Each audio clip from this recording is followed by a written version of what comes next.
Zelda games are dangerous. It seems like everywhere you go, there's something that you need to look out for. But what is the most dangerous region in Tears of the Kingdom? Could it be Hebra with its harsh temperatures? Foron with its constant thunderstorms? Lanayru with its narrow, slippery pathways? There are 9 major regions excluding Sky Islands in the depths in Tears of the Kingdom. And to figure out which one is the most unsafe, I'll be using a very complex method called rating them out of 10. 0 being safe and 10 being extremely dangerous. At the end of the video, I'll show the final score for every region on the screen. I'll also throw in a fact about each region before I talk about it. Like, for example, the name Hebra Mountains is a reference to the Japanese localization of The Legend of Zelda: A Link to the Past, in which the Light World version of Death Mountain is known as Hebra Mountain. That's really nice.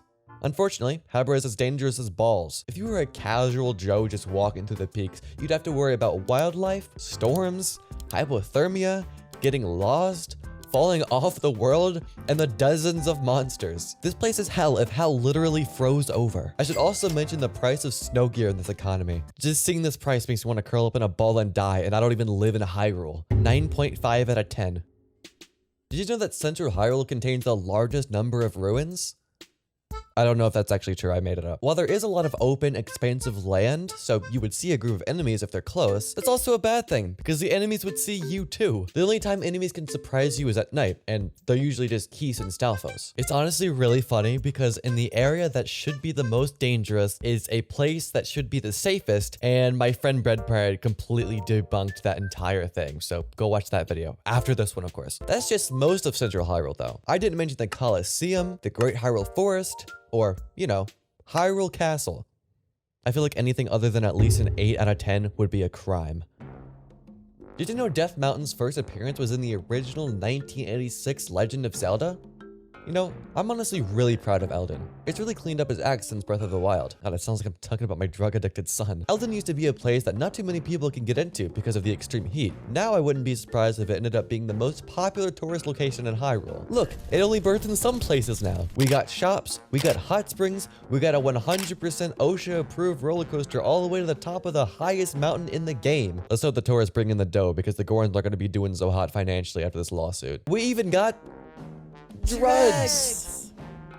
Don't tell my son about this place. 3 out of 10. The roller coaster looks fun. Did you know Akkala is rumored to have its own special game of rock, paper, scissors? This is hinted at by Pitar in the East Akkala stable in Breath of the Wild. Look, Akkala is my favorite region in both games, but I can't deny it's very dangerous. It could be the path I took, but there are so many small groups of monsters scattered throughout Akkala, I can go 30 seconds without hearing battle music. Either Akkala has the largest enemy population, or they're all just closer together. Either way, it's unsafe. I really wanted Akkala to be the safest, and you'd think it would be. I mean, why else would everyone be moving here? It's beautiful, peaceful, and great for construction. I thought Terrytown would be the safest, but look at it. There's only one entrance and exit, and it's the same bridge. If monsters wanted to attack, the residents of Terrytown would be helpless. And you can't tell me that they'd escape on the rail system. They would not all be able to fit on that. I give Akkala a 7 out of 10.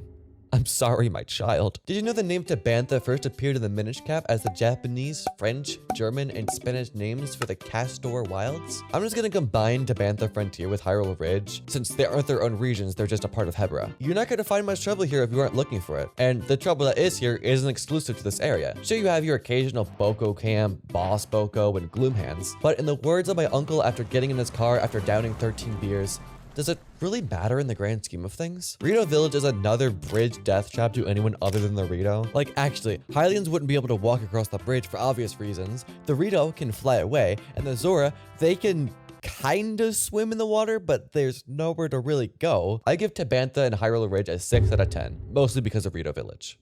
Did you know that Zora don't sleep in traditional beds? Instead, they rest in small pools under the king's throne. We have a bit of a Terrytown situation here too. Lanayru is mostly made up of large mountains, and the only way to progress through Sun Mountains is to walk across a number of thin bridges along the path to Zora's domain. Even the entrance to Zora's domain is a thin bridge. It's only kind of a Terrytown situation because if the Zora needed to escape a monster attack, they could just jump into the water below and swim into, well, almost anywhere they wanted. As a human, you'd pretty much be screwed. Okay, but what about Mount Lanayru? This has to be one of the most dangerous locations in Hyrule. Tingle Islands? Unsafe. Yulia Grotto? Unsafe. Lanayru Promenade? Unsafe. Lanayru Wetlands? Unsafe. I give Lanayru an 8.8 out of 10.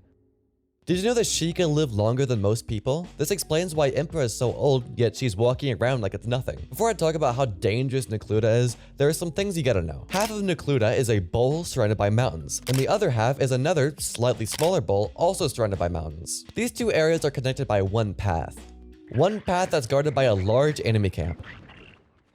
So if anyone wanted to leave Hateno village because of an attack, they couldn't. They really need to stop making one entrance for every town. And no, they can't use the beach because the beach is also infested with monsters. Kakariko is a little better, but it's still surrounded by mountains. I give Necluda a 7.8 out of 10.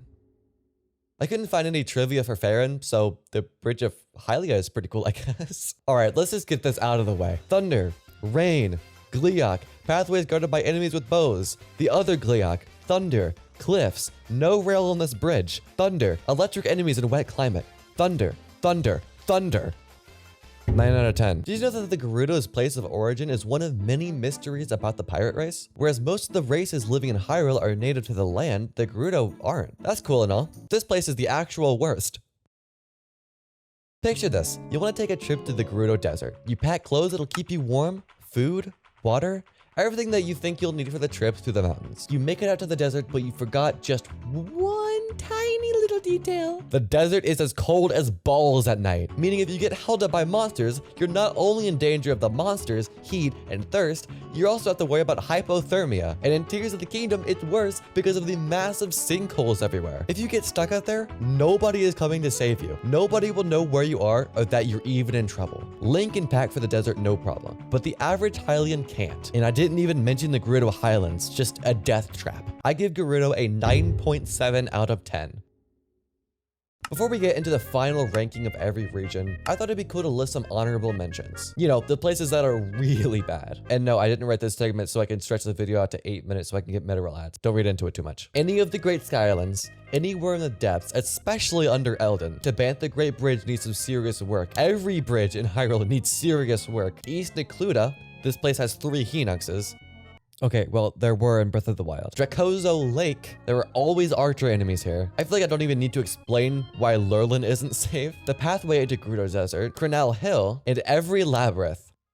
Now it's time to put them all together to find out which region is the most dangerous in Tears of the Kingdom. Eldin, 3 out of 10. Tabantha, 6 out of 10. Akkala, 7 out of 10. Necluda, 7.8 out of 10. Central Hyrule, 8 out of 10. Lanayru, 8.8 out of 10. Foron, 9 out of 10. Hebra, 9.5 out of 10. Gerudo, 9.7 out of 10. Before you go, I have a couple things I want to say if you don't mind. I've had a Discord server since I was at like 200 subs, but I've never actually plugged it anywhere serious. So this is me telling you that I have a Discord server. Also, I've been experimenting with new content styles on the channel. So if you want to, go check those videos out. Okay, and one more thing. There's a feature where you can add a video that YouTube thinks you'll like at the end of videos. YouTube thinks you'll like this one, so try it out to see how accurate it is.